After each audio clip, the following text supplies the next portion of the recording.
What do this cathedral of a museum, this roadside marker, this black rock, and this woman have in common with this marble statue and a nearby crater? Find out.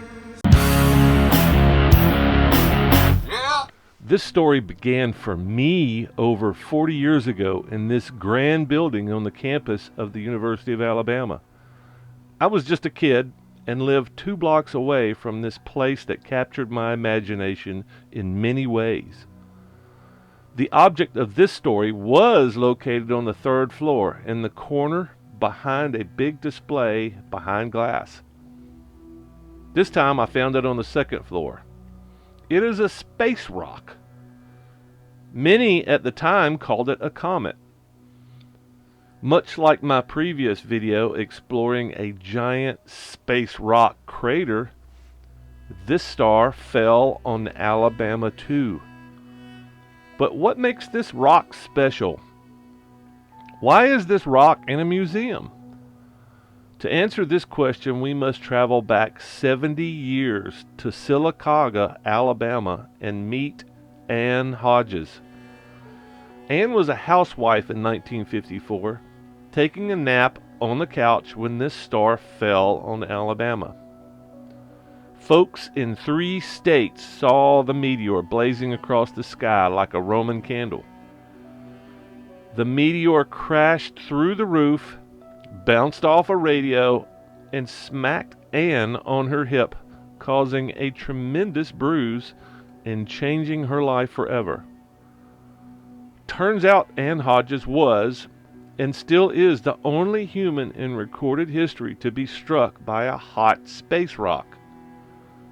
Since this story has been with me for so many years, I wanted to try to piece together the impact this rock had on Ann Hodges, but also the town of Sylacauga and the nation. So I started in the small town.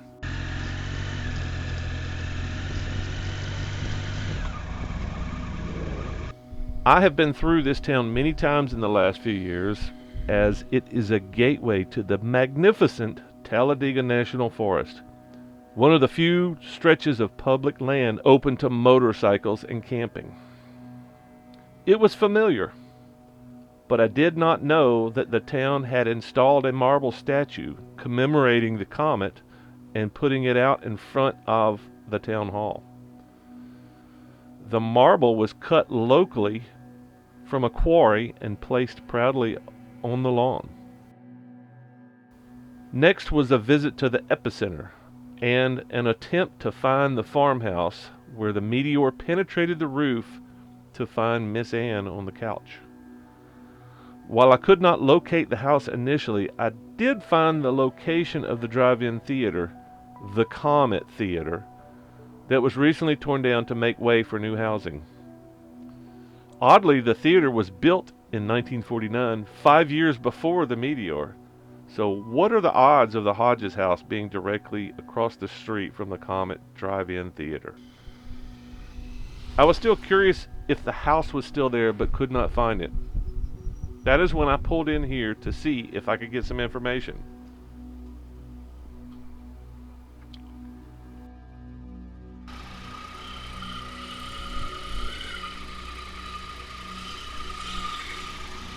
My dad is in that band. Yeah, I believe he knows a lot about it. I'll go talk to him. He's 68 years old. Yeah, well, that's what I'm looking for then. Your daughter says you know something about the meteor. I know a little. Do you remember the house, the theater, any of that? Theater was right there. The theater was right there where the houses are. What, was it named the comet before the meteor hit or no? I don't think so. You see the flag down the road? That's what your daughter said. It's right down the road. I'll just go see if I can find it down on there. the left side right there. Left side. Okay, thank you. Oh, we just gonna wheel right in here too. Your hair.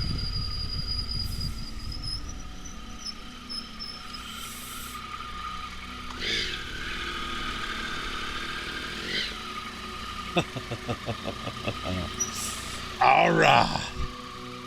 November 30, 1954. It was a cold, clear, early afternoon when Dr. Moody Jacobs left his office for lunch. In the sky, he saw a trail of dark smoke and heard an explosion before white smoke shot out in several directions. "I thought a plane had exploded," Moody said.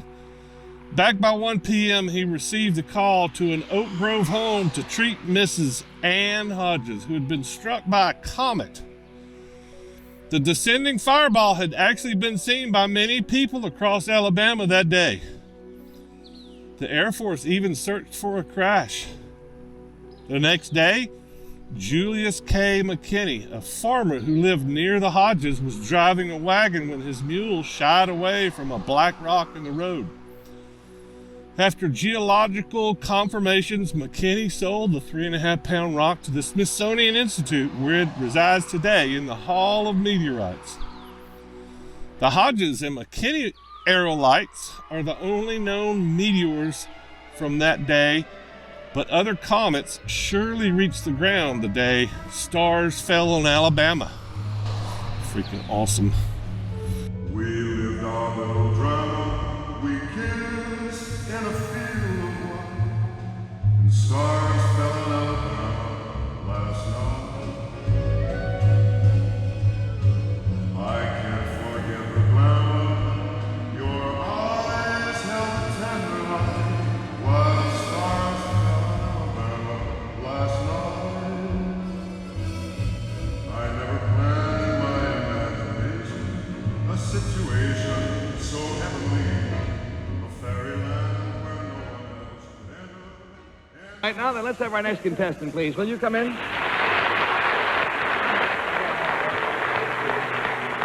Sit in nice and close, please, and tell the panel what your name is and where you're from. Mrs. Hewlett Hodges from Sylacauga, Alabama. Mrs. Hewlett Hodges, and she is from Sylacauga, Alabama. Now, Mrs. Hodges, you whisper your secret to me. The folks at home would like to read it.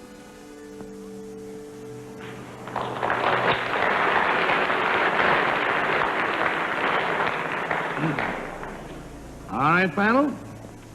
This is the one. Now, to help classify this secret, I will tell you it concerns something that happened to her. And Henry, we'll start with you. Mrs. Hodges, this thing got into the newspapers. Yes. Mrs. Hodges, was it a happy event for you? I would say it was one of mixed blessings. Not too happy at the time, but it's turned out not to be too unfortunate later, huh? That's right. Was there somebody else involved in your secret? No. Was there an object involved? Yes. Was it a physical action that you did? Oh, it was something that happened to her. Therefore, it wasn't something that she did. But what happened to her was physical. Oh, I have it. I think. You're not the lady that the meteor fell on, are you? What meteor? Yes.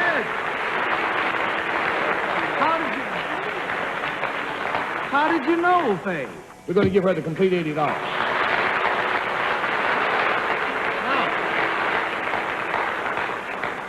imagine you are lying in your bed of a morning. What time of the day was this? 12:45. 12:45. And this comes through the roof and hits you. And that's another thing, Gary. She said it wasn't happy exactly, you know. That's right, yes. This is the actual meteorite, Ms. Hodges? Yes, that's right. It's the first time I've ever seen a star or a hunk of a star, anything like it. It's almost amazing, you know. It's a little awe-inspiring. I understand there's also litigation involved. Who claims they now own the meteorite? Well, the landlady says it's hers. Because it came through her roof. Yes, It landed on your hip, didn't it? that's right. Well, I tell you what, I probably shouldn't take any sides in this. I ain't no lawyer, but I claim if you're lying in bed and a meteorite comes along and hits you, but if it happened to me, I'd say it was my meteorite, is the way I say it. I'll give you, again, in a more gentle fashion, this 9-pound gift, plus the $80 that you won. We can drop this through your roof if you prefer. We'll just take it that way, huh?